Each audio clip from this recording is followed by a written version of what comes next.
পাখির চোখে পৃথিবী দেখা সেটা যেন সত্যি হলো আজ। আমরা দুজনে ঘুরতে গিয়েছিলাম মালদ্বীপে, আর এই মালদ্বীপে দেখা মিলল প্যারাশুটের। সেখানে কাপল প্যারাসেলিং এর সুযোগ ছিল, তাই আর দেরি না করে আমরাও প্যারাসেলিং করে নিলাম। ড্রোনের সাহায্যে ভিডিওটা এসেছে অপরূপ। আমাদের প্যারাশুটটা দেখতেও কিউট ছিল।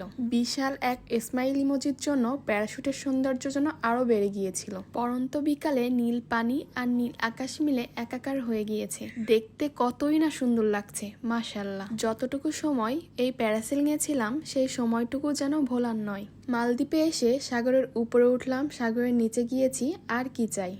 পৃথিবী কতই না সুন্দর। আমার কাছে মনে হয় জীবনে প্রতিটা মুহূর্তই এনজয় করা উচিত। আমাদের জীবন ক্ষণস্থায়ী, তাই যতটুকু দেখার আল্লাহ তৌফিক দান করেছে ততটুকু আমাদের দেখে নেওয়া উচিত। ভিডিওতে দেখতে পাচ্ছেন আমরা কতটা এনজয় করছি। আকাশ জমিন মিলে যেন একাকার হয়ে আছে, আর তার মাঝে আছি আমরা দুজনে। তো এই ছিল আমার ফার্স্ট টাইম প্যারাসেলিং এর এক্সপিরিয়েন্স, যেটা এখন আমি আপনাদের সামনে শেয়ার করলাম। আপনাদের কাছে যদি আমার এই ভিডিওটি ভালো লাগে তাহলে অবশ্যই লাইক, কমেন্ট এবং সাবস্ক্রাইব করতে ভুলবেন না। Thanks for watching my video.